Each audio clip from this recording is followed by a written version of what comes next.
ጥያቄ ልጠይቅህና ልውረድ።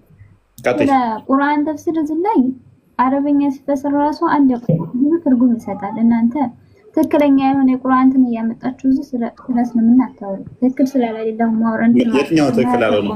የትኛው ነው ትክክል ያለው ነው? ሲቀጥል ከማን የትኛው ትክክል ያለው ነው? አንብቢው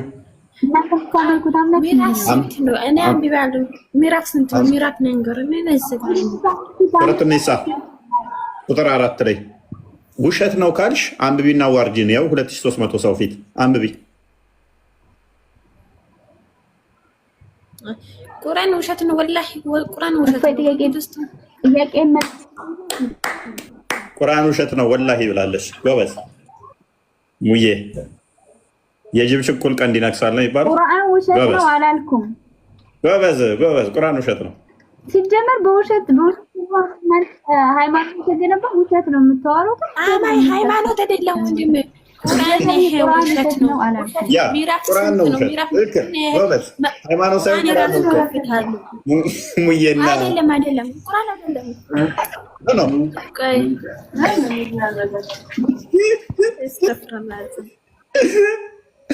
ትወጫለሽ ሙዬ፣ ከእስልምና ትወጫለሽ። ቆንጆ ልባለሽ ትወጫለሽ። አይምሮሽን ትንሽ ተጠቀሚ ትወጫለሽ። ቆይ ችግር የለውም።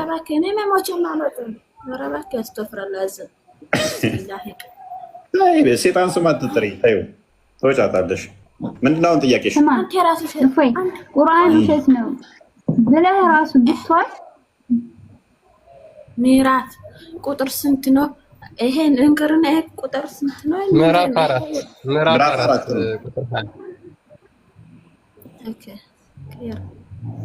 ያን ነው ከሌለ ይኸውልሽው ነይና ዋርጂን በፈለግሽው ቀን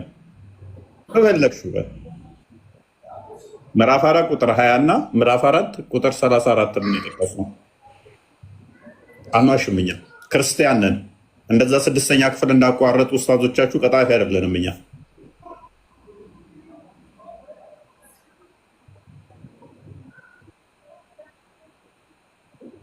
ስማኝ እፎይ፣ እሺ ሲጀመር እኔ ቁርአን ውሸት ነው አላልኩም። እናንተ መረዳት የያዛችሁት በትክክል ባል አንድ አማርኛ ብዙ ትርጉም እንትን ይላል። እናንተ መረዳት የያዛችሁ ዝም ብላ ቀጥታ እያነበባችሁ ነው መረዳት የያዛችሁ። እሺ ቆይ አሁን ለማስተማሪያ እህቴ እናንተ የምታመጡ ቆይ እህቴ 34 ነው አድርገው ስንት ነው? ይሄ ተብለያት ያቃለ እንጨት ምንድን ነው? እንጨት ክርስቶስን ሃይማኖት እንጨት ምንድን ነው? እንጨት ምን ይጠቅማል? አይ እንመጣበታለን። መሐመድ እንጨት ዞ እንደሚዞር አታውቂም ማለት ነው። እንጨት ተሸክሞ ነበር። አሳይሻለሁ። እንጨት ምን ይጠቅማል? እንጨት መጨረሻ እሳት ነው። ምን ይጠቅማል? እንጨት ጥያቄ ብቻ ማለት ነው። ይሰማል። አሳይሻለሁ። እሱን ችግር የለውም። ተረጋጊ። መሐመድ እንጨት ዞ እንደሚዞር እና እንጨቱን እንደሚሳለም እንደሚስም አሳይሻለሁ። አንድ በይ። ድንጋይ ምን ይጠቅማል? ወደ ግማሽ ሚሊዮን ብር ከፍላችሁ ሄዳችሁ ያንን ጥቁር ድንጋይ ድንጋይ ይኖራል። እንጨት አንደበት አይኖርም። ድንጋይ አንደበት ይኖረዋል አለች እህታችን። ሰው ማይሰማ ሲሆን እንኳን አንተ ድንጋይ የኔን አዳምጪ። ቆይ ምን ይባላል? ሰው እንኳን አልሰማ ቢባል አንተ ድንጋይ ነህ እንዴ ቢነግሩህ ማሰማ ማለማ ይባላል። እንጨት አይሰማም ድንጋይ ይሰማል አለችን። የእነሱ ጋር ድንጋዋ እንዳለ ስታቅ ማለት ነው። ኤሬስ ተረጋጊ። አሁን ይሻላል። እንጨት አንደበት አይኖርም። ጥያቄ እሱ ብቻ መልስ። እኔ እኮ ልጠና አዳምጪ። እኛ ድንጋይም እንጨትም ምንም ንጽጽር ውስጥ ምንገባ የለም። ከእንጨት ድንጋይ ይሻላል፣ ከድንጋይ እንጨት ይሻላል እያልን የምናነጻጸረው ነገር የለም። በባህሪ ሁለቱም የተፈጠሩት እኛን እንድንገለገልባቸው የተፈጠሩ ፍጥረት ስለሆኑ ድንጋይ ሆነ እንጨት ሆነ ድንጋዩንም ቤት ሰርተን ልንገለገልበት እንችላለን። እንጨቱን ጠረጴዛ ሰርተን ልንገለገልበት እንችላለን። የተለያዩ ነገሮች ልንሰራበት እንችላለን። ዳዝማረር ሰው እህታችን ያው ተከፍቶልሻል። አሁን እዚህ በተከፈተሽ ላይ አማርኛ ብዙ ትርጉም አለው አለች። ለምሳሌ ወንዶች በሴቶች ላይ ይላል። ወንዶች በሴቶች ላይ ማለት ግልጽ ነው። ቋሚ አሳዳሪ ናቸው ይላል። እንደ እስልምና እንደ ሸሪያው አሳዳሪ ሴቷ ነች፣ ወንዱ ነው?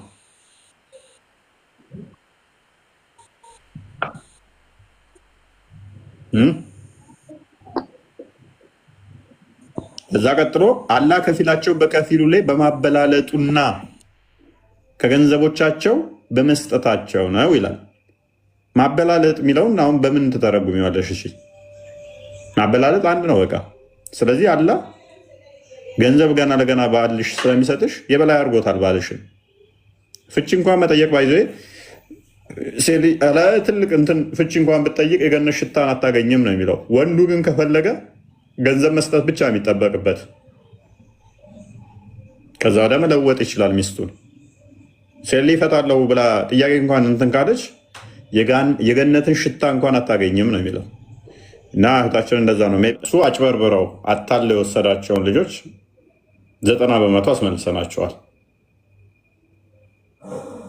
እስልምና ውስጥ ማንም ጤናማ አይምሮ ያለው እንደማይቆይ ጠንቅቆ ሰው እንዲረዳ አድርገናቸዋል። ተሳስቶ ተጭበርብሮ ሊገባ ይችላል ሰው። ሲያውቅ ሲረዳ ግን ተመልሶ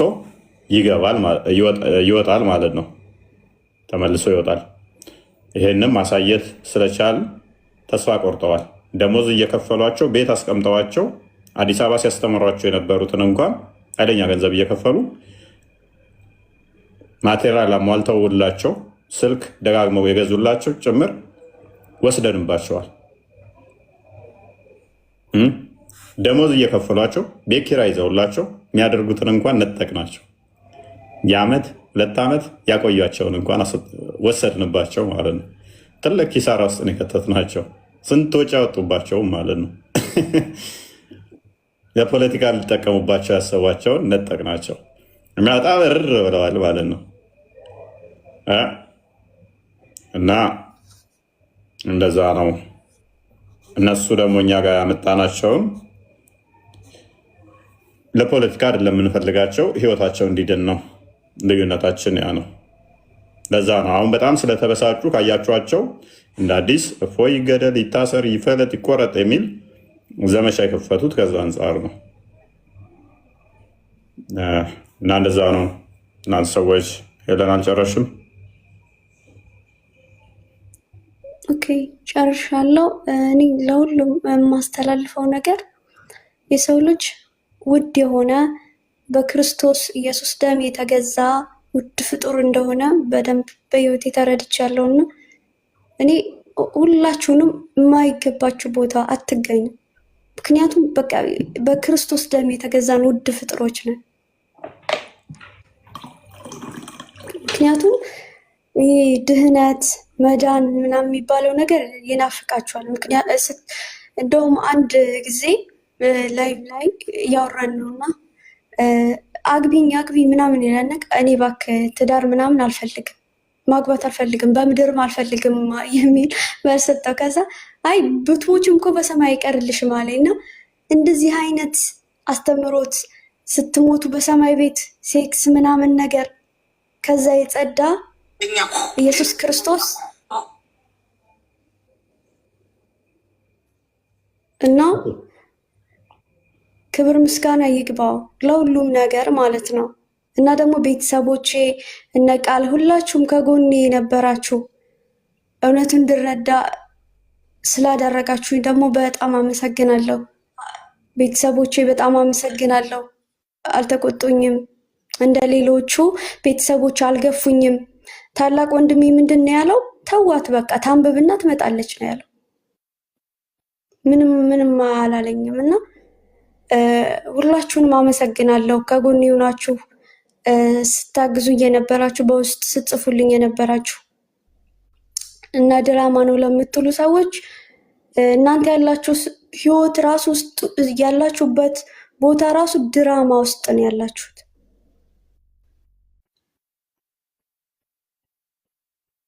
እና በጣም አመሰግናለሁ ሁላችሁም።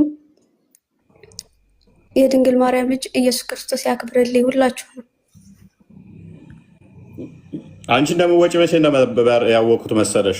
አስቀድሜ እኔ የሆነ ቀን መተሽ ተንቀልቅለሽ ነበረ። ታስታውሻለሽ?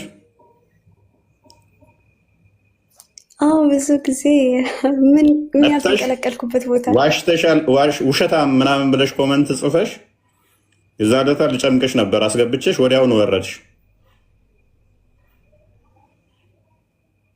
ታስታውሻለሽ? እኔ ጋር መታሰነግረኝ ነገር ነግረኝ ነበር።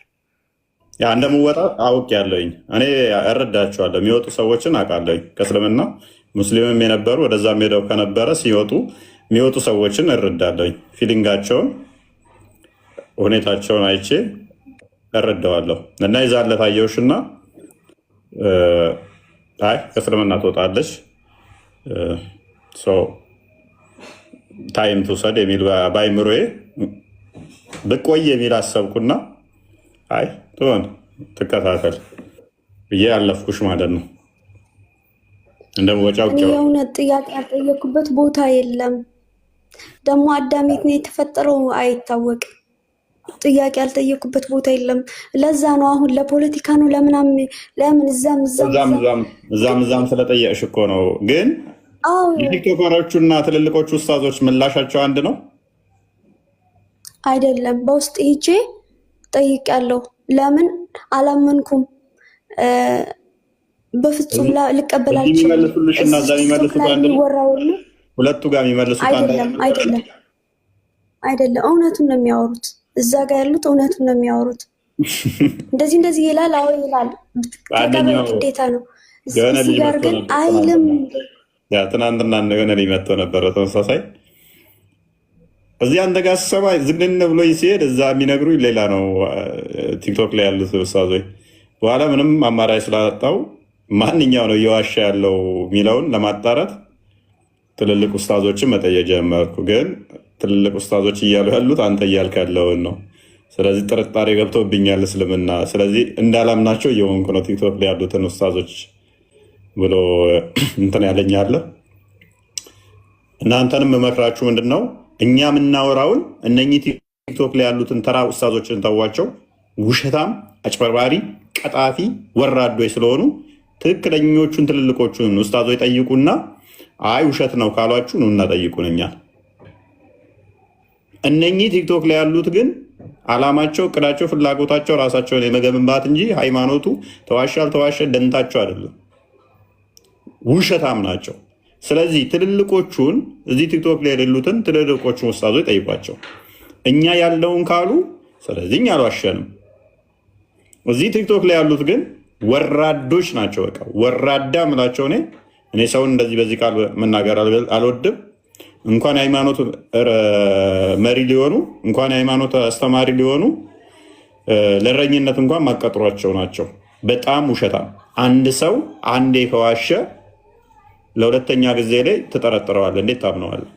አንዴ ከዋሸ። ሁለተኛ ሲዋሽ ካገኘኸው ግን ሶስተኛ ላይ እንዴት ትጠብቃለህ? ይዋሻል ለዋሽም ቀጣይ ብለህ እንዴት አብረኸው ትሄዳለህ?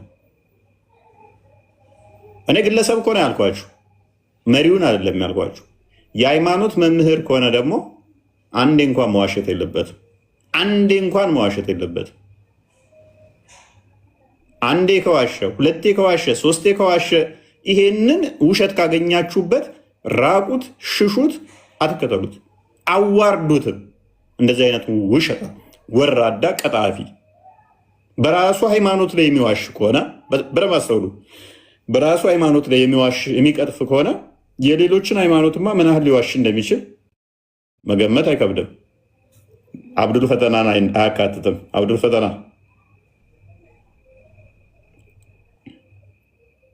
ሰላም ብያለሁ። እፎይ እንዴት ነህ? ትላንትና ኬክ ቆረሳ አመለጠኝ አይደለ? ኬክ ሳትበላ ትላለህ? አይ እንኳን ተወለድ ካፕ በርዝዴ ብያለሁ። አንድ ቀን ጨምረናል ትላለህ? አይ ደስ ይል ነበር። ዩቲዩብ ላይ አይቼዋለሁ እና እህታችንም እንኳን ደስ ያለሽ።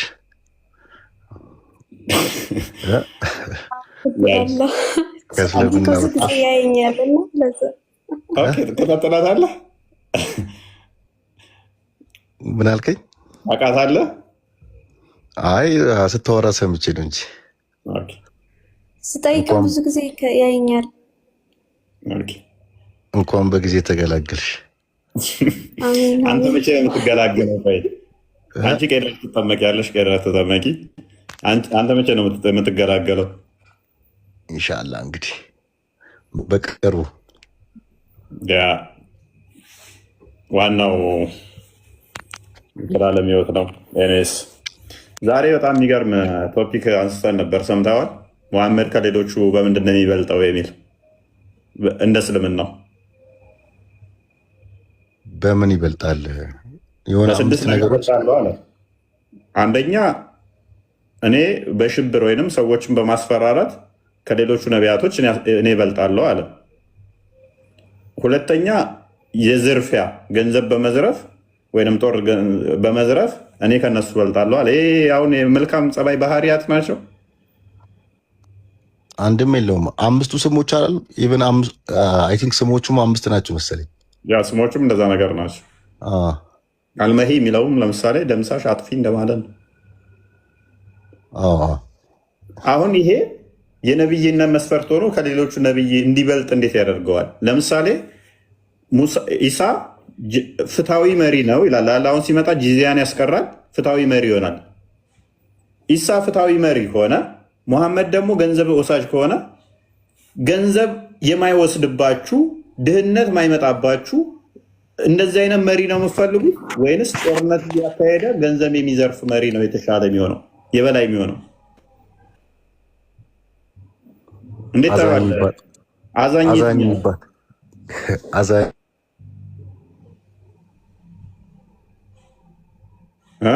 እኔ ጋር የተቋረጠው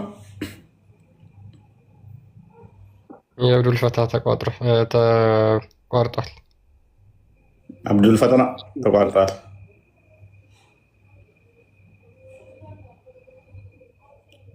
በደንብ አስተውሉ። ኢሳ ፍትሃዊ መሪ ነው። ጦርነት አያካሄድም፣ ጂዚያን ያስቀራል። ሰዎችን ግብር፣ ገንዘብ ማስከፈልን ያስቀርና ገንዘብ ድህነት አይኖርም። በሱ ጊዜ ድህነት አይመጣባችሁ፣ ችግር አይነካችሁ፣ ገንዘብ ሰዎችን አነጥቁም፣ አትወስዱም ይላል በኢሳ ጊዜ። ሙሐመድ ግንስ ጦርነት እያደረገ ገንዘብ ስለሚወስድ ያ የተዘረፈውን ገንዘብ እሱ ስለሚወስድ ከነብያቶቹ የበላይ ነው። ይሄ እንዴት ታላቅ እንዲሆን ያደርገዋል? የብልግና ምልክት ነው እንጂ።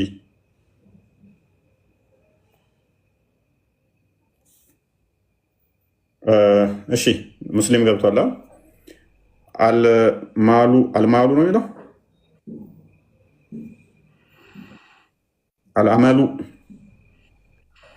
አልአማሉ ነሲም ተኝቷል። ኧረ እንዳጎትተን አንተ ቃል ተጠንቀቀ እንዳይስብህ።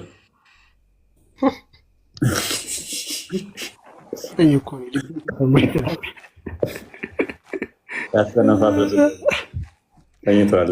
ልኮ በዛው እንቅልፍ ወስዶታል። አንተ ቤት እኮ ይመቻቸዋል። እንዴት መኝታችሁንም እዚህ ነው። እንዴት አይወቅ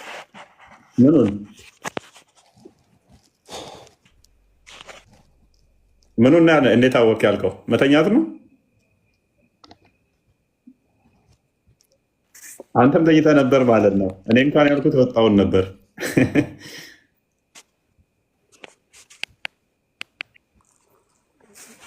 መልካም። ሙሐመድ ከሌሎች ነቢያቶች ከምንለይበት አንዱ እኔ በዘረፋ ወጥቼ ነው። እፎይ እናንተ ጋር መስሎኝ፣ ለካ እኔ ጋር ነው። አንተ ጋር ነበረ። ኦኬ፣ እያወራሁ ነበር እኮ ስለ ሐዋርያቶቹ ዛሬ እያወራን ነበር እና የኢየሱስ ክርስቶስ ሐዋርያቶች አይ ቲንክ ዓለምን ዞረው ሰብኳል አይደለ? አዎ አይደለ? ያ ሰላም ኢትስ አሜዚንግ። አንዴ ቃልም ነግሮኝ ነበር አይ ቲንክ እና ማለት ከሱ ጋር የነበሩ ሐዋርያቶች ያው ኢየሱስ ክርስቶስ በእኛ በእንደ እስልምና ለዓለም የተላከ አይደለም ስለሚባል ማለት ነው። እንግዲህ ሐዋርያቶቹ ከሱ ቀጥታ መረጃ ሲቀበሉ የነበሩት ትምህርት የተማሩት ዓለምን ዞሮ ሰብከዋል። ከነብያችን ግን ሲማሩ የነበሩ ሱሐባዎች ዓለምን ዞሮ ሰብከዋል እንዴ? ጦርነት አድርገዋል ዓለምን እየዞሩ። እሱም ቢሆን አረብ ሀገር ውስጥ መሰለኝ በአረብ ፔኒንሱላ ውስጥ አይደል? በአረብ ፔኒንሱላ ውስጥ በዛው እንትን ያሉት እንጂ ለዓለም እኮ ላይክ አንዱ ማስረጃ ማለት ነው እንግዲህ ለዓለም ቢሆን ኖሮ እሳቸው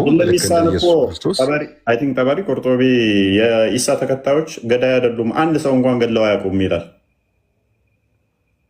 ሞተዋል እንጂ እነሱ ተገድለዋል እንጂ አይ ቲንክ እንደዛ መሰለኝ። እስልምናው ራሱ ይመሰክርላቸዋል። ከነኛ ውስጥ እኮ የሚዘረዝራቸው ጳውሎስ አንዱ የኢሳ ደቀ መዝሙር ሐዋርያ ነው ብሎ ነው ያስቀምጠው። ማቴዎስን፣ ሉቃስን፣ ዮሐንስን ይጠቅሷቸዋል። ከዛ ጳውሎስን ብቻ ስንት ሙፈሲር እንደሚጠቅሰው ታውቃለህ? ትክክለኛ የጌታ ታማኝ ደቀ መዝሙር ብሎ ጳውሎስን ስንት መረጃ እንዳለ ታውቃለህ? 1 2 3 4 5 6 7 8 15 18 20 25 30 ከ30 በላይ ማስረጃ አለ። እንግዲህ ሀዲስ ውስጥ ማለት ነው። ተፍሲራቶች የተለያዩ ማለት ነው። ታማኝ እውነተኛ የጌታ ደቀ መዝሙር ብለው ነው የሚያምኑት ቀደምቶቹ። ኤኒዌይስ የዛሬዎቹ ይመጡና ጳውሎስ አጭበርባሪ፣ ውሸታም፣ ቀጣፊ ነው ይላሉ። ቀደምት እነሱ መፈስሮቻቸው ግን ጳውሎስ ታማኝ የጌታ ደቀ መዝሙር ነው ያስቀመጡት። እንደው አሁን ይሄ አጭር ማሳያ አይደለም ወይ? ከነብዩ መሐመድ ሲማሩ ሶሃባው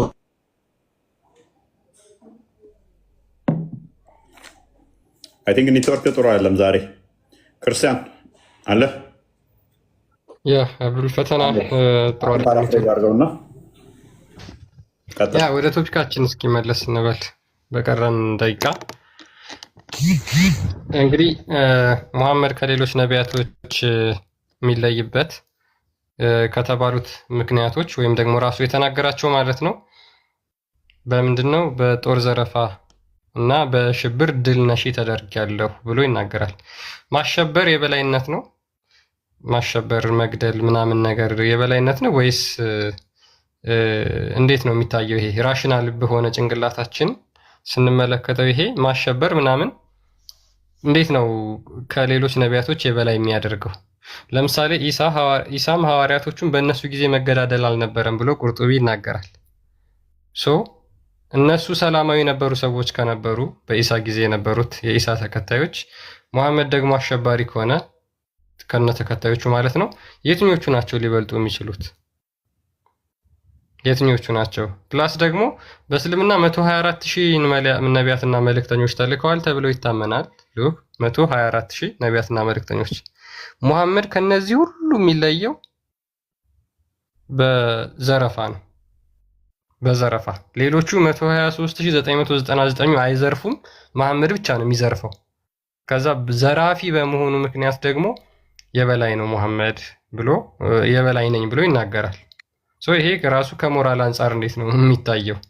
ወይስ የሞራል መመዘኛቸው ሞራል ግራውንዳቸው ምንድን ነው?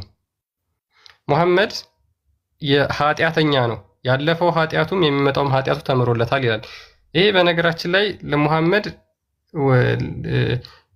ኃጢአት እንዲሰራ መንገድ የሚከፍት ነው። በነገራችን ላይ ብዙ ኃጢአት እንዲሰራ መንገድ የሚከፍት ነው፣ ፍቃድ የሚሰጥ ነው ይልቁኑ ማለት ነው። በተቃራኒው ኢሳ ደግሞ ምንም ኃጢአት አልሰራም፣ ምንም ኃጢአት የለበትም። ከኃጢአተኛና ኃጢአት ከሰራና ኃጢአት ካልሰራ የቱ ነው የሚበልጠው? ይህንን እንዴት ነው የምትመልሱት ሙስሊሞች? ኃጢአት የሰራ ነው የሚበልጠው ወይስ ኃጢአት ያልሰራ ነው የሚበልጠው? ሲቀጥል ሙሐመድ ከሁሉም ነቢያቶች የሚበልጠው በቂያማ ቀን ስለሚያማልድ ነው ምናምን ብለው ይናገራሉ። በቂያማ ቀን ሙሐመድ ምን ብሎ ተናግሯል መሰላችሁ? ማንም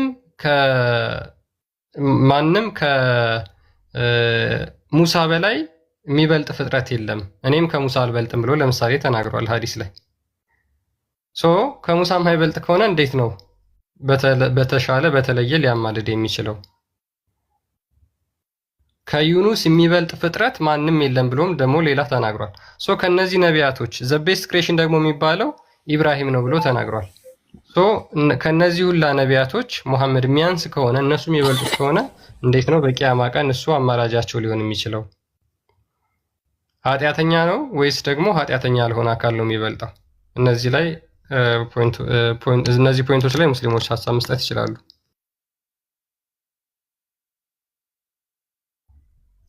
አልአማሉ አለህ አብዱልአዚዝ መዬ ነኝ ነው የሚለው እና ኖርዘርን ቀጥሉ። ሙሐመድ ኃጢአተኛ ነው። በቀን 100 ጊዜ ለኃጢአቱ ይቅርታ ይጠይቃል። ሁልጊዜ አልጋው ሲሄድ ወደ መኝታ ሲሄድ አላህ ኃጢአቴን ማርልኝ እያለ ነው የሚተኛ የነበረው ይላል። ኢሳ በተቃራኒው ደግሞ ምንም ኃጢአት አልሰራም። ይህ እንዴት ነው የሚታየው? 4-5 ሙስሊሞች ገብታችኋል። ቀጥሉ። እንዲህ ተብሎ ይታያል። ኖርዘር አቤት አቤት። ደህና ደህና፣ እግዚአብሔር ይመስገን። ጉርጉሮ ናፈቀ። ያንጎራጎርክ ነው የገባው የከፈትከው። ለብዙ ሰዓት ጠብቀህ ዝም ስትለኝ እኮ ነው።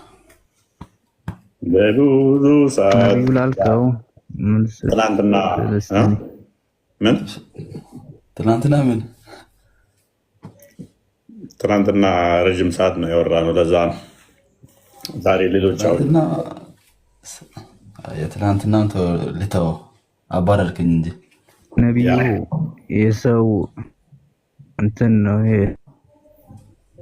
አብዴል ምን አልክ?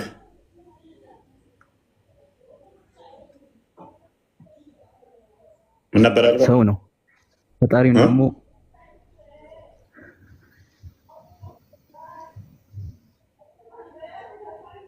ድምፅ አይሰማም። ትንሽ ከፍ አድርገው። አብዲል በር ሰላም ሰላም፣ እንዴት ናቸው? አንዴ ወዬ ሙዬ ነው የሚለው። አይ ማየ ሰላም ነው። አየ ሰላም ነው። እሺ አልሐምዱሊላህ። ኦኬ፣ ጥያቄውን ሰምተሽዋል? ትመልሻለሽ? መምሉ አይሰማም ነው ገባ። መሐመድ ከሌሎቹ ነቢያት በምንድን ነው የሚለየው?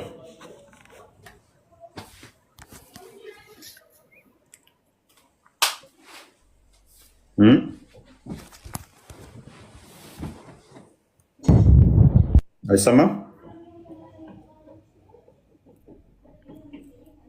ይሄ እያወራሽ ከሆነ ማይክሽ ዝግ ነው አለሽ። እሺ ነው ማየ የምትይው ካለ ቀጥይ፣ ወይንም ኖርዘር ቀጥል። ድምፅ እንትን እያልክ ነው። ድምፅ በጣም እንትን እያልክ ነው። ኧረ በጣም ነው የሚረብሸው። ሳውንድ አስተካክል። እንዳስተካክል። በጣም ነው የሚረብሸው።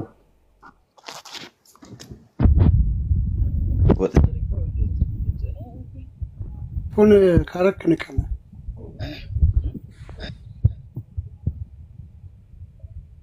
ሳውንዱን አስተካክል። ድምፅ እንዴት ሆነ?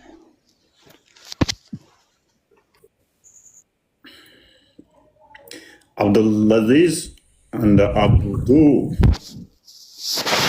መርጋር አራት ማምጆራችንን ያደነቆርከው ከስሩ ነቀ። በጣም የረብሸው ድምፅ። አብዱ እንኳን ደህና መጣ። እና አብዱል ፈተና ኔትወርክ ዛሬ ጥሩ አይደለም። አንተም ሉክ አንዴ ሀዲሶቹን ክፈታቸው። ክርስቲያን በደንብ አስተውል። አብዱል ፈተና ሜቢ እነኝን ክፍሎች ያቸው።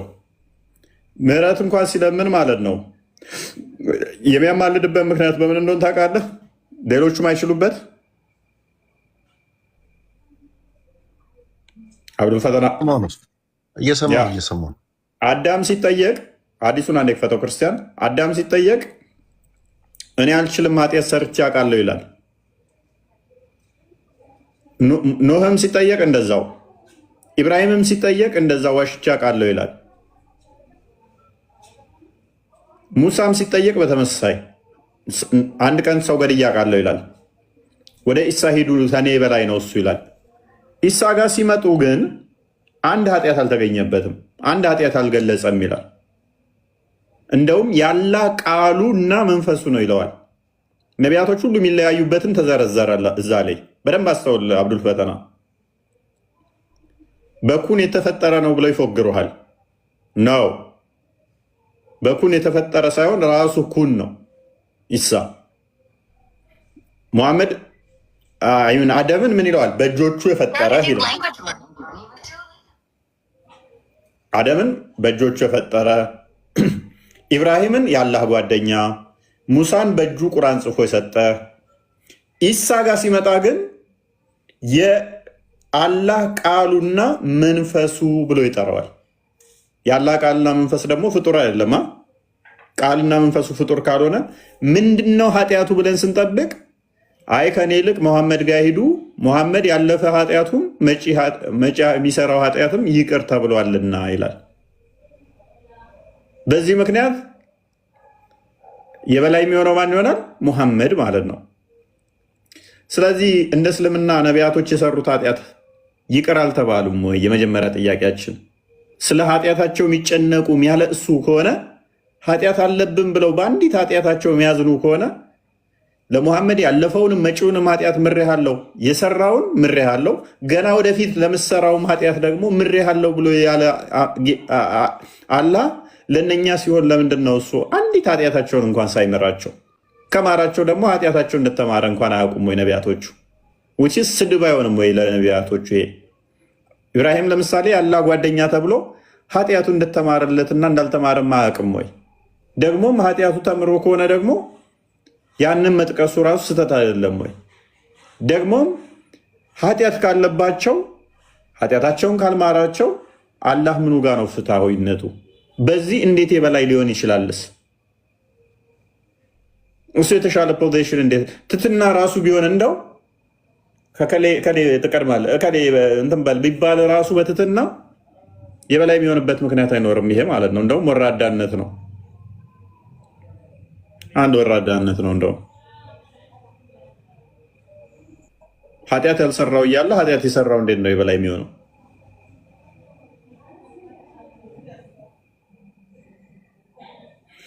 ኢሳ ከማንም ገንዘብ አይወስድም፣ አይዘርፍም። ሰዎች ሁሉ ገንዘብ ተትረፍርፏቸው እንዲኖሩ እንዲተዳደሩ ያደርጋል ይላል። በፍትህ ያስተዳድራል። ኢሳ በፍትህ ያስተዳድራል። ሙሐመድ ደግሞ የጦር ዘረፋ ገንዘብ ይዘርፍና ይወስዳል። ከሌሎቹ ነቢያት እኔ የምበልጥበት ምክንያት አለ ገንዘብ ስለምዘርፍና ስለመወስድ ነው። የትኛው ነው ታዲያ በሞራል የተሻለው? ገንዘባችሁ የማይዘርፈው ወይንስ የሚዘርፈው? ኢሳ ከማንም አይዘርፍም አለ። ኢሳ ሲመጣ ጂዚያን ያስቀራል። ሙሐመድ ግን የጦር ዘረፋ ገንዘቦች እኔ ስለመወስድ ከነሱ በልጣለሁ። ዘራፊ ነው መብለጥ የለበት ወይንስ ድህነትን አስወግዶ ገንዘብ አንዱ የማይነጥቅበትን ስርዓት የሚያስተዳድረው የሚመራው ነው የሚሻለው? ማለት ጭንቅላታችሁ ትንሽ ተጠቀሙ እስኪ። ጦር ሜዳ እየወሰዳችሁ እየተዋጋ እየገደለ እያስገደለ ንብረታቸውን እየዘረፈ የሚወስደው ነው የተሻለ የሚሆነው ወይንስ ጦርነት በሱ ጊዜ ምንም አይካሄድ ገንዘብም እንዳይቸግራችሁ የሚያደርገው ነው የሚበልጠው? የትኛው መሪ ነው የተሻለ? ሙዬ የትኛው የተሻለ ይመስልሻል?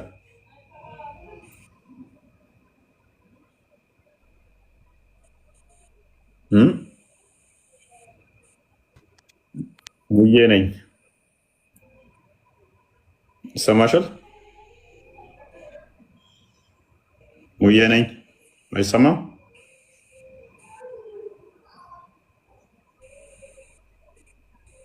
ሙዬ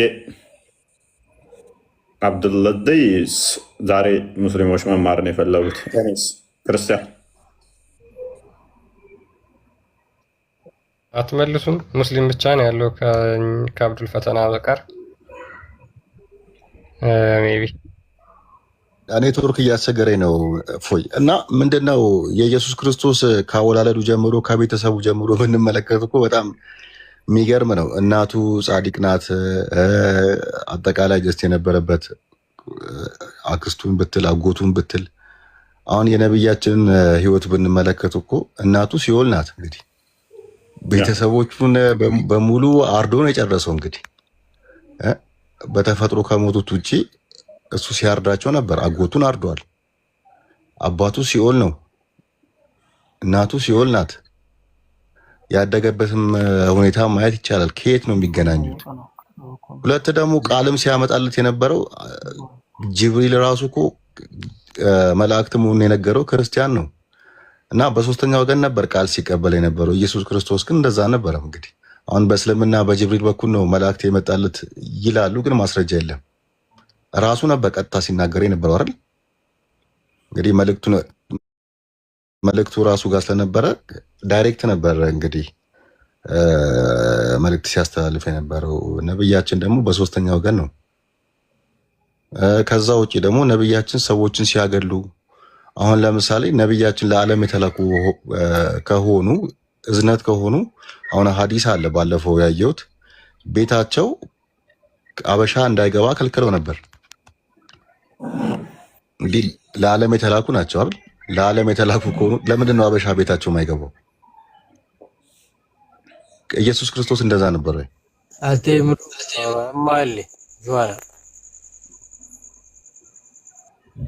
አብዱ ምን ነው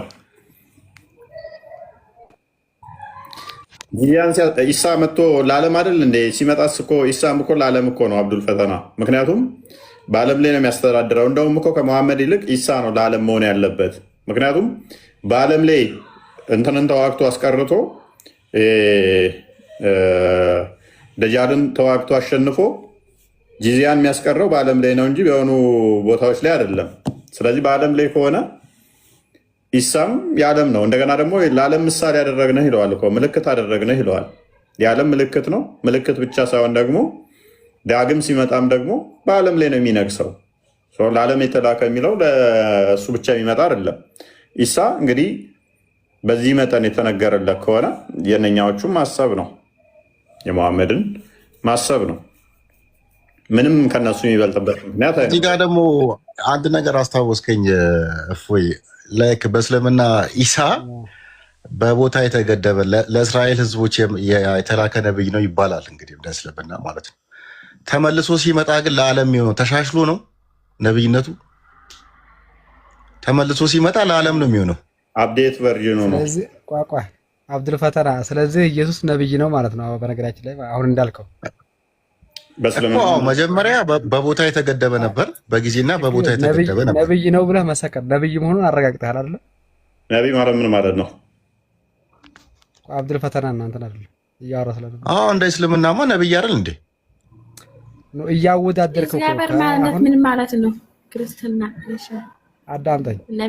ነብዩ መሐመድ ለዓለም አልተላከም፣ ቤተሰቦቹን ገሏል። ኢየሱስ ቤተሰቦቹን አልገደልም እያልክ ስታወዳድር አሁን እኮ እንደዛ እያመፈልገው ነብይ መሆኑን መመስከርህ ነው። ኢማም እንደዛ ብለህ አንተ ይመልስ ያስተምራል። አብዱል ፈተና እኮ ሙስሊም ነው ሲጀመር። ቶፒኩ ከኛ ጋር ነው ውይይቱ የሚሆነው። እሱ ሙስሊም ነው። ሙስሊም አይደል? ማን ነው ሙስሊም ያደረገው? አንተ አይደለሁም እያለ ሙስሊም ያደረገው ምን? ሙስሊም ለመሆን አሁን ሊሆን እንደ ሙስሊም አሽሀዱ አላ ኢላሀ ኢለላህ ወአሽሀዱ አነ መሐመድ ረሱል። በጣም ቀላል ነው። አይደለህም? አይዋ አይደለህም ማለት ነው እኮ። አይ አይደለህም ካልክ እኮ ይሄው አሁን ልበልልህ ሻሃዳ ልበልልህ። አሁን ሊሆን ወይ አለ አይደለም እኮ ልበል። አይ ካላመንክ ልበልልህ ወይ ቀላል አይደል? ዋናው ነገር ኢየሱስ ነብይ ነው። በአንድ ቃል ትከፍራለህ፣ በአንድ ቃል ሙስሊም ትሆናለህ። እስልምና ምን ችግር አለ? ስለሆነ እሱ ችግር የለውም። እፎይ ለምን ነብይ መሆኑን ሙስሊሞች አይደለም የተናገሩት። አንዴ እስራኤል ብቻ መላኩን አንዴ አሁን ወደ ቶፒክ ሙት አታርግች። ይጨንቅሃል። በቃ ኢማሙ ራሱ ሲገባ ይጨንቅሃል። ኢማሙ ጥያቄው ባይብል በተናገረው መሰረት የእስራኤል ነብይ ነው ብሎ ባይብል ወይስ ዳመን እሱ ፊዳቱን አዳምጥ። አሁን ጥያቄያችንን በደንብ አስተውል። መሐመድ ከነቢያት ሌሎች የሚበልጥበት አይጭነቅ፣ በስርዓት አውራ። ሌስ አዳምጥ። ጥያቄውን ቅድሚያ ስማ፣ ዳግማ ብውል እንዳታደርገኝ። ሙሐመድ ከሌሎች ነቢያቶች የሚለይበት አንደኛው የጦር ዘረፋ ገንዘብን ስለሚወስድ ነው አይደለ?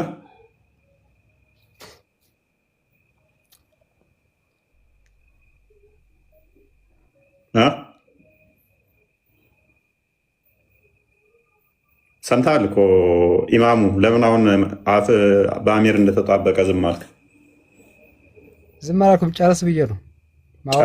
ጥያቄ እኮ ነው የጠየኩህ። ጨርሻለሁ። መጀመሪያ ስታወሩበት የነበረው ስታዳምጥ ነበር አይደለ? ኢየሱስ ነብይ ነው ወይስ አይደለም? ነብይ ነው ወይስ አይደለም? ይሄን መልስ። መጀመሪያ ስታወራ ነበር። ጥያቄውን መልስ። የጠየኩህን ርዕሱን ለምን ትቀይራለህ? እያወራችሁ በነበራችሁት ላይ ነው የምንቀጥለው። ምንድን ነው የምትለው? ከስሩን እና ተማር። በቃ ላወርድህ ትመልሳለህ። ለምን ትፈራለህ? ጠበቅ ያለ ሰው ሲመጣ አትወድም? የኢማሙ ልጅ ለምን ጣራ ሲሰራብህ እንደዚህ ትሆናለህ? ነቢይ ማለት ምን ማለት ነው ብዬ ጠይቄ እንኳን አልመለስክም። ነቢይ ማለት በመሰረቱ ሎክ ክርስቶስ ኢሳ ነቢይ መሆኑን አያውቅም እንዴ? አላምነም እንዴ? ምን ዝም ብሎ ቶፒክ ለማሾፍ ነው እንትን ለማለት ነው። አይ አምላክ አይደለም ብሎ ወደኛ ለማምጣት ነው። ነቢይ ማለት ወደፊቱን የሚተነብይ እንደማለት ነው። ክርስቶስ ከነቢያት እንዳንዳንዱ አይደለም። የባህሪ ነቢይ ነው፣ የሚያውቅ ነው፣ የባህሪ የሚያውቅ ነው እንጂ እንደ ነቢያት እንዳንዱ አይደለም። ለዚህም ነው የሰው ልጅ ማን ይላሉ ብሎ ጠየቃቸው ራሱ ክርስቶስ በማቴዎስ ወንጌል ምዕራፍ 16 ላይ ቁጥር 13 አካባቢ ጀምሮ ሰዎች እኔን ማን ብለው ይጠራሉ ብሎ ጠራቸው። ክፈተው ክርስቲያን አንዴ። ነቢይ የሚለው እነሱ የሚያስቡት ምንድን ነው? ነቢይ ማለት በቃ እንዴት ብዬ ላስረዳችሁ፣ አምላክ ያልሆነ በቃ ከዛ በኋላ ምናምን የሚለውን ብቻ ስለሚይዙት ነው። ነገር ግን ነቢይ ማለት ወደፊቱን የሚያውቅ ማለት ነው። ኢየሱስ መልሶታል።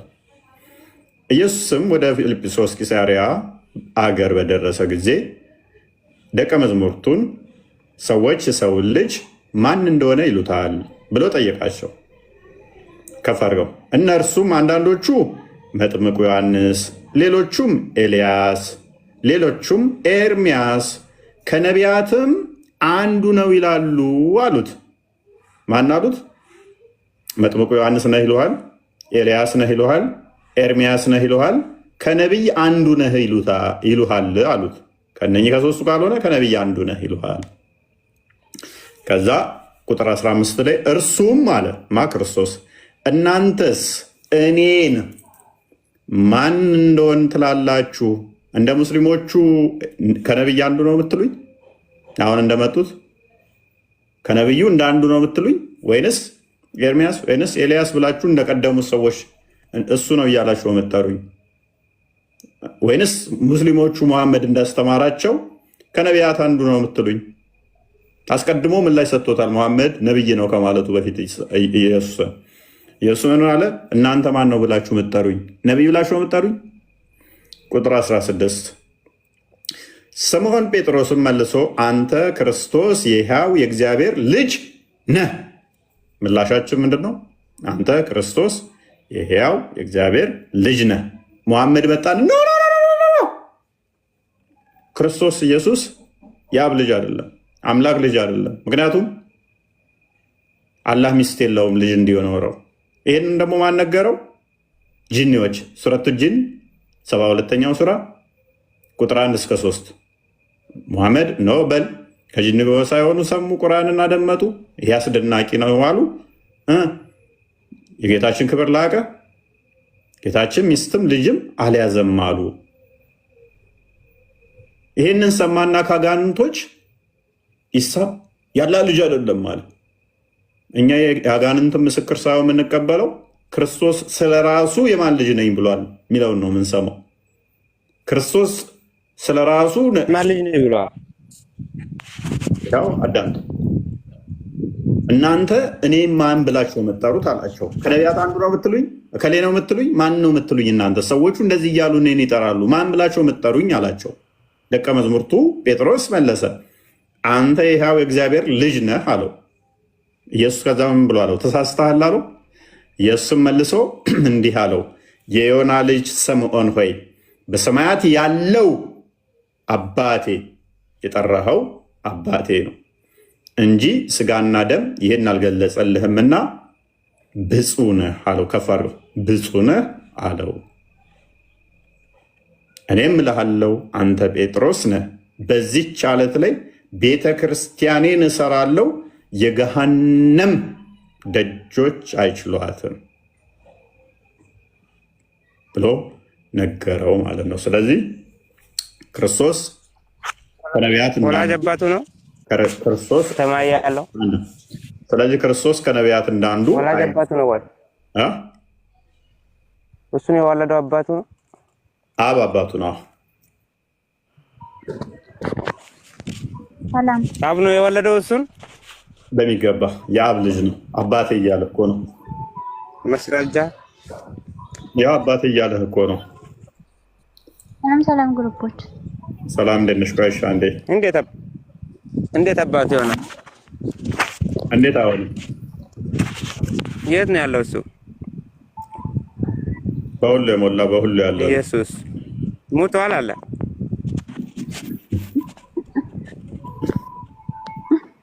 በስጋ ክርስቶስ ሕያው አምላክ ነው። ስለዚህ በስጋ ሞቶ ተነስቷል።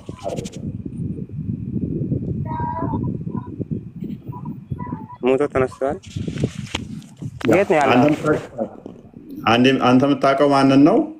አንተ የምታውቀው ኢሳን አይምሮ ውስጥ የሰሩትን ስለሆነ ነው። ኤኒዌይስ ስለዚህ የመጀመሪያው ጥያቄ እዛኛው ተመልሷል። ወደ ቶፒኩ መመለስ ትችላለህ ክርስቲያን።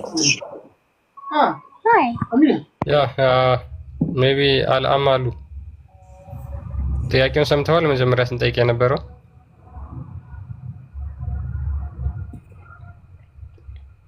እሺ፣ ከስር የገባች እህታችን አለች። ሱብሃን አላህ ነው የሚለው። እሺ፣ ሰላም ነው? አዎ ሰላም ነው አለን። ጥያቄውን ሰምተሻል?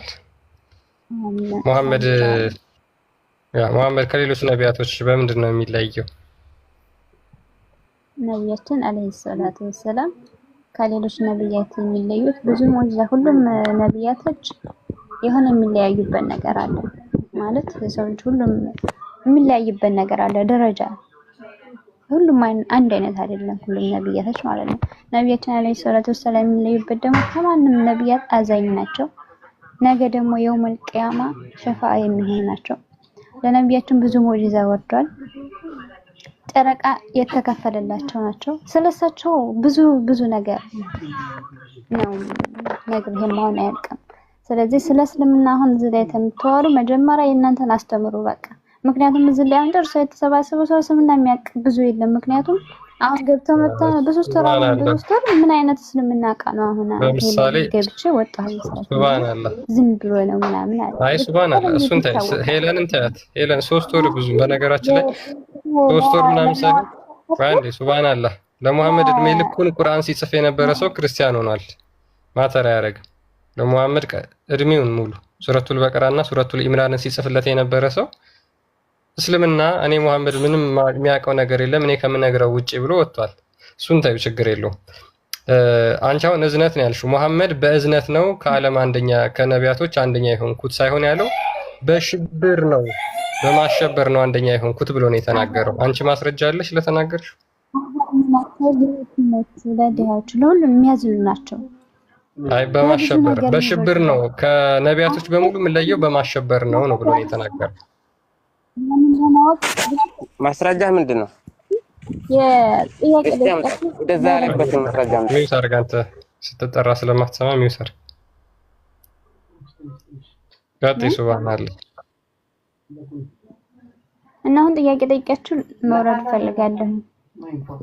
ኦኬ፣ አይ የኔን ጥያቄ አልመለሽልኝም። ሙሐመድ ያለው እኔ ከሌሎች ነቢያቶች የምለይበት የተለየ ነገር የተሰጠኝ በአሸባሪነቴ ነው ያለው እንጂ ማስረጃ አምጣና መልሱን እንስጥ ነገር አላለ።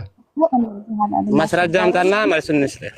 የቅጥፈት ቅበትላ አንተ አትቅጣት። ማስረጃ ቅጥፈት ነው ይሄ። ማስረጃ እስኪ እንደዛ ያሉበትን ማስረጃ እስኪ ያሳዩ። ግን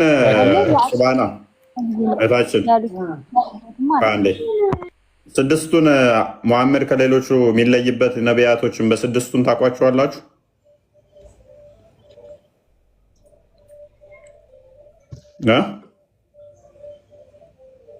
አታውቋቸውም? ቀጥልሽ። እሺ ልቀጥልልሽ። ቆይ አንቺ ያልሽው የለም እዚህ ላይ ግን ልቀጥልልሽ። ምን አለ መሰለሽ አንዴ አሸባሪ ነኝ ብሏል ያልክበት ምን ላይ አግኝተው ነው? ቁርአንም አሸብሩ ብሎ አዞታል። ችግር የለውም። መሐመድም ደግሞ እኔ በሽብር ታገዛለሁ ያለበትን ልሰጥሽ ተረጋጋ። ልሰጥሽ ነው። ቆይ ሳይ ሙስሊም ይሄው ልሰጥሽ ነው። ሳይ ሙስሊም ምን ላይ ነው ያገኘው? ሳይ ሙስሊም ታውቂዋለሽ? ሐዲስ ታውቂዋለሽ? ላንብብልሽ ላንብብልሽ። መጀመሪያ የጠየቅሽው መረጃ ይሰጥሻል።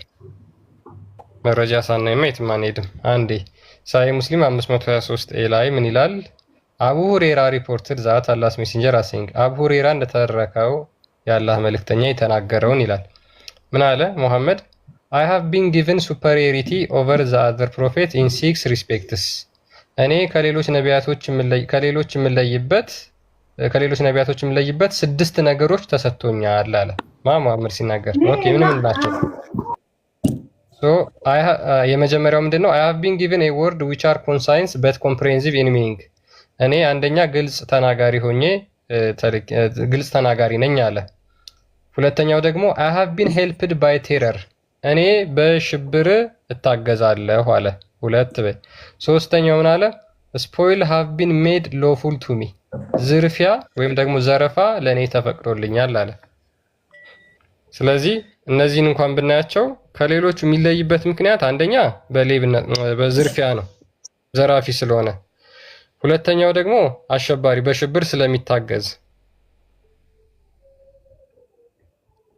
በእነዚህ ነው የሚለየው መሐመድ። ተፈቅዶልኛል ነው እንጂ እኮ ዘርፋለሁ አይደለም ያለው አይደል? ያ ለሌሎቹ አልተፈቀደ፣ ለመሐመድ ብቻ ዘርፋለሁ አላለም እኮ። አንተ ምን አይነት ወሬ ነው የምታወራው ክርስቲያን?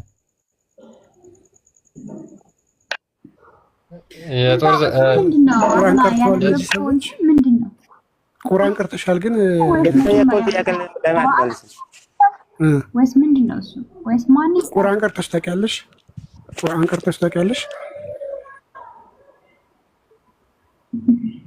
ወይ ደግሞ ሱራ ስትሰግጂ ሱረቱል አንፋልን ቀርተሽ ታውቂያለሽ? ለማንኛውም ስለኔ መቅራትና አይ ሰላሳ ሰጅ እሱን መጠየቅ አይጠበቅብሽማ። በቀን 17 ጊዜ የሚሰግድ ሰው ቁርአን እየቀራ ሱረቱል አንፋል ላይ ይሄን ቃል ይናገሩታል። ግን ምን እንደሚል አላወቅሽም ይሆናል እንጂ እሱን ራሱ መጠየቅ አይጠበቅብሽም። ጸሎት እንግዲህ በቀን 17 ጊዜ ማለት በጣም ብዙ ነው። ረመዳን ላይ ደግሞ ሙሉውን ነው የምታነቢው። በአረብኛ ግን አሁን ድምፁን ባሰማሽ ልታውቂ ትችያለሽ። ግን ትርጉሙን ሳላወቅሽ ይሆናል ብዬ ስለገመትኩ ነው። ቀርተሽ የምታውቂ ከሆነ ልታውቂ ትችያለሽ። ጸሎትሽም ጭምር ስለሆነ ማለት ነው። ቀርተህ ትርጉሙ ገብቶን አሁን መረጃ ያመጣኸው ጥሩ። ስለዚህ ምንድን ነው የሚለው ሱረቱል አንፋል? ሱረቱል አንፋል ምንድን ነው የሚለው? ሱራ 8:1 አንተን ጠይቀኝ እንጂ ምንድን ነው የሚለው? አታውቁትም እናንተ? ቀርተህ አንተ መስረጃ የሚሆንልኝ ተናገር እስቲ። አንድን ተተረዳኸው እኛም መጠየቅ ሳይሆን ራስህ የምታውቀውን ተናገርና ኦኬ። እናንተ በኋላ መልሱን እሺ። አታውቁትም? እኔ ችግር የለም። ስለኛ ማወቅ አለማወቅ አይደለም። መልካም እሺ። በጦር ዘረፋዎች ጊዜ የተወሰዱ ንብረቶች የአላህና የመልእክተኛው ናቸው ይላል።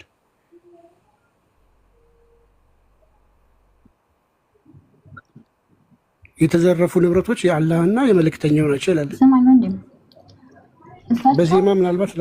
በዜማም ላሰማችሁ ይችላሉ። ምናልባት ከገባችሁ ስትቀሩት ምን እንደሚል ማለት ነው ላሰማሽ ይችላል። ይኸውልሽ ስም ከፈለሽ ሱዲያ ሲቀራው ቁርአኑ እንደዚህ ነው። ቢስሚላሂ الرحمن الرحيم يسألونك عن الأنفال قل الأنفال لله الرسول فاتقوا الله وأصلحوا ذات بينكم وأطيعوا الله ورسوله إن كنتم مؤمنين.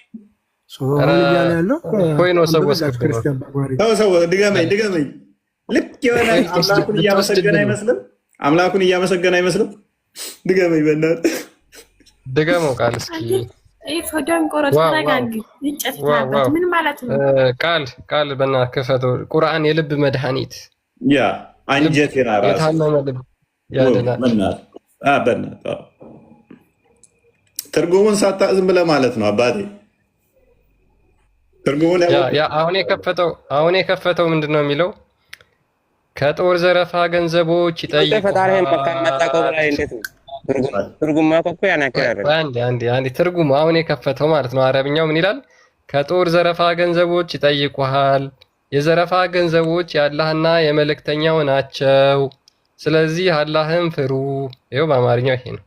እኔ አላህ የጦር ዘረፋ ገንዘብ ምን ያደርግለታል? ያው ለሙሐመድ ለኔ ነው እያለ ሲቀጥል መሐመድ እኮ ሞቷል ኦልሬዲ። እና ይሄንን እናንተ አሁን ራሱ መረጃ አምጣ ብላችሁ መጠየቃችሁ ይህንን እንግዲህ ቁርአን እስከዛ ኢየሱስ እንኳን ሞቶ የለ እንደ አንተ ፈጣሪ ብለህ የምታምነው ሰው እንጨት ሞቷል። እንጨት መጨረሻ ነገር ምንድን ነው?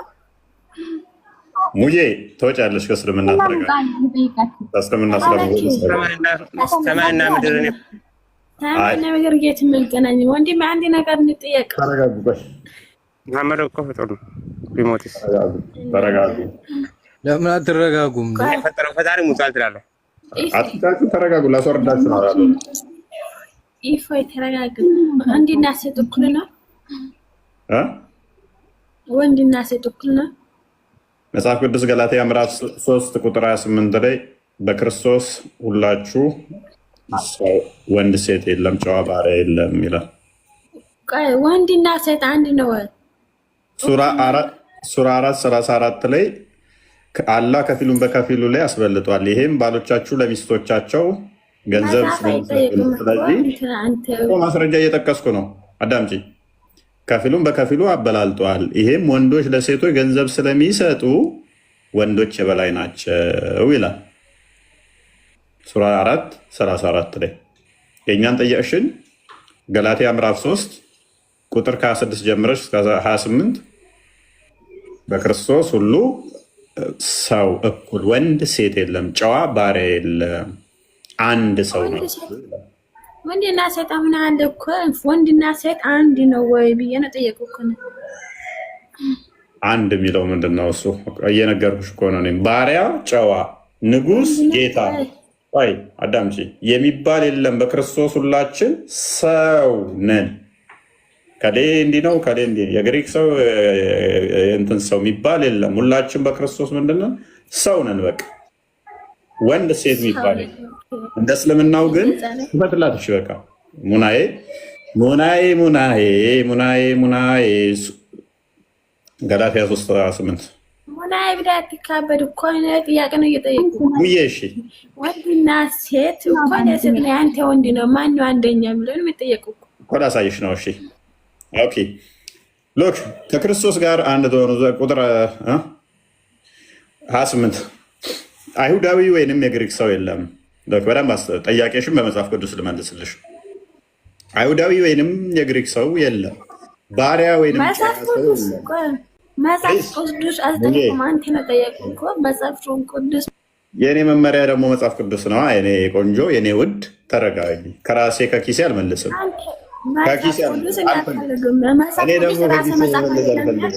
እኔ ከኪሴ መመለስ አልፈልግም። እኔ በመጽሐፍ ቅዱስ ነው መልሰው አልፈልግም። በግድ እኮ ጎዶሎ ነሽ እንድላት እኮ ነው። ሴት ልጅ ጎዶሎ ነች ግማሽ ነች ብዬ እንድላት እኮ ነው ከራሴ ማለት ነው። መጽሐፍ ቅዱስ እንደዛ ስለማይል አይሁዳዊ ወይንም የግሪክ ሰው የለም። ባሪያ ወይ አልፈልግም።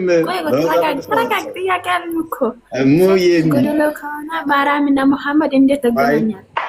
አይ ፕሊስ አንዴ እስልምናው እኮ ነው ጎዶሎ ናት ያላት። እኔ በመጽሐፍ ቅዱስ ልመለስ ፕሊስ አንዴ። ወይ ሙዬ አይሁዳዊ ወይንም የግሪክ ሰው የለም፣ ባሪያ ወይንም ጨዋ ሰው የለም፣ ወንድ ወይም ሴት የለም፣ ሁላችሁ በክርስቶስ ኢየሱስ አንድ ሰው ናችሁ። ስለዚህ ክፍፍል ውስጥ አንገባም እኛ።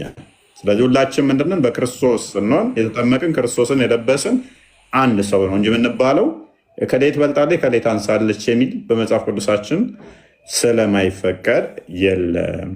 ስለዚህ ነገር ግን ከአካል ድክመት አንጻር ከሆነ በጉልበት ከሆነ ያ ወንድ ልጅ ይበልጣል በጉልበት። ምክንያቱም ወንድ ልጅ ሞሮፍ ታይም ሞሮፍ ሰውነቱ ምንድነው? መስል ነው። ሴት ልጅ ደግሞ ፋት ነች። ሴት ፋት ነች። ሰውነቷ ቢውልድ የተደረገው በፋት ነው፣ በስብ ነው። ወንድ ላይ ደግሞ በጡንቻ ነው። ስለዚህ ጡንቻ ስላለው በጉልበት ወንድ ከሴት ይበልጣል። ይህንንም አንደኛ ጴጥሮስ ምዕራፍ 3 ላይ ስለሚናገረው ማለት ነው። ነገር ግን ቁርአኑ ጋር ስንሄድ ሱራ 4:34 ላይ ምን ይለናል? ከጭንቅላት አንጻር ሴት ልጅ ታንሳለች ብለን አናምንም እኛ። እኩል ከወንድ ጋር እኩል ነች ብለን ነው የምናምነው። በጉልበት ብታንስም እንኳን እዛው አንደኛ ጴጥሮስ ላይ ምዕራፍ 3 ላይ ያለው ላይ ሴቶች በአካል ደካማ ስለሆኑ ወንዶቹ አግዟቸው ተብለው ታዘናል ማለት ነው። ሴቶቹም በአካላቸው ደካማ ስለሆኑ እንድናግዛቸው ጸሎታችን እንኳን የሚያርግልን ሴቶቹን አግዘን አብረናቸው ጸሎት ስናደርግ ነው።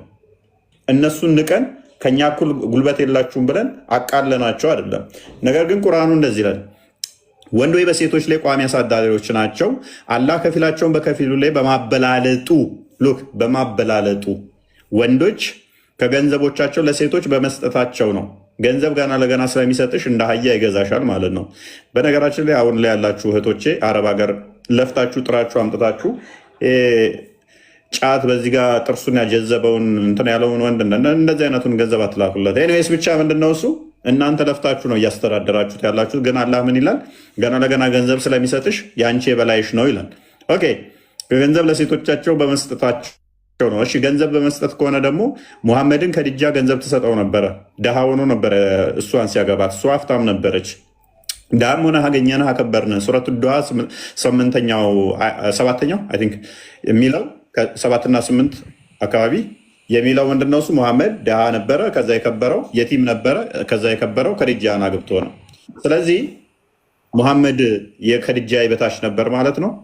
ገንዘብ በመስጠት አንዱ የሚበልጥ ከሆነ መልካሞቹ ሴቶች ታዛዦች ናቸው። ባስጠጓቸው ነገር ሩቁን ጠባቂዎች ናቸው።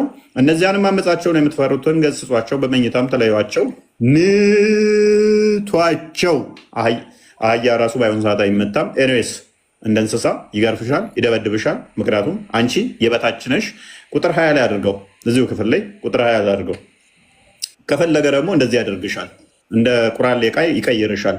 በሚስትም ስፍራ ሚስትን ለመለወጥ ብትፈልጉ ለአንደኛይቱ ለምትፈታው ብለው በቅንፍ ከተውበታል። የለም እንደዛ ሚል። በሚስትም ስፍራ ሚስትን መለወጥ ለምትፈልጉ ለአንደኛይቱ ገንዘብን ብዙ ገንዘብን የሰጣችኋት ስትሆን ከእርሷም አትውሰዱ። ስለዚህ ገንዘብ ሰጥቶ አንቺን ከፈለገ እድሜሽ ገፋ ሲል በወጣት ሴት ሊቀይርሽ ይችላል። መፍቱ ነው ማለት ነው። ስለዚህ ቁራሌው እቃ ጫማ ያለው ቁራሌው ልክ እንደ ቁራሌ ትንሽ ሄድ ስትይ እድሜሽ ሊቀይርሽ ሊለውጥሽ ይችላል። መጽሐፍ ቅዱስ ምን ይላል? ፍቺን እጸየፋለሁኝ በፍጹም እንዳፈታት ይላል። የልጅነት ሚስትን ትንቢተ ሚልክያስን አንድ ክፈት 26 አካባቢ እግዚአብሔር እንደዚህ ይላል። የልጅነት ቃል ኪዳን ሚስትህን ምን አርጋት ይላል መሰለሽ? እንደዚህ ይላል ቁጥር 16 ላይ እናንተ ለምንድን ነው ብላችሁ ሚስትህ ባልንጀራህና የቃል ኪዳን ሚስትህ ሳለች እርሷን አታለሃታል? ከፍ አድርገው ቁጥር 16 መፋታትን እጠላለሁ ይላል የእስራኤል አምላክ። ምን መፋታትን እጠላለሁ? የእስራኤል አምላክ። የእናንተስ ምን ይላል? ሚስትን በሚስት ቦታ መለወጥ ከፈለግ ገንዘብ ስጣት። የእኛስ መፋታትን እጠላለሁ ይላል የእስራኤል አምላክ እግዚአብሔር። ልብሱን በግፍ ስራ የሚከድን ሰው እጠላለሁ ይላል የሰራዊት ጌታ እግዚአብሔር። ስለዚህ እንዳታታለሉ መንፈሳችሁን ጠብቁ ይላል። ዝቅ አድርገው፣ ትንሽ ዝቅ አድርገው፣ ዝቅ አድርገው፣ ዝቅ አድርገው። ኦልራይት እግዚአብሔር በእናንተና በልጅነት ሚስት መካከል ምስክር ስለሆነ ነው። የቃል ኪዳን ሚስትህን እንዳትፈታት፣ የልጅነት ሚስትህን ጠብቃት። እድሜዋ ሄደ ብለህ አትለያት። ገንዘብ ሰጥተህ እንደ ዕቃ እንደ ቁራሌ አውጥተህ ጣላት አይልም መጽሐፍ ቅዱስ። ይሄን ምስክር ይሆንብሃል እግዚአብሔር። እንደዚህ ምትሰራ ከሆነ መውለድ አቁማለች ብለህ በህፃን ልጅ ዳሌዋ እንደሚያማምር ምናምን ብለህ ሙሐመድ እንዳደረገው ትልልቅ ሴቶችን አታግቡ፣ ወጣቶች ህፃናትን አግቡና ፎንድሊንግ አድርጓቸው ነው ያለው። ሊትራሊ ሀዲሱ እንደዛ ስለሚል ፎንድል ማለት ምናሽ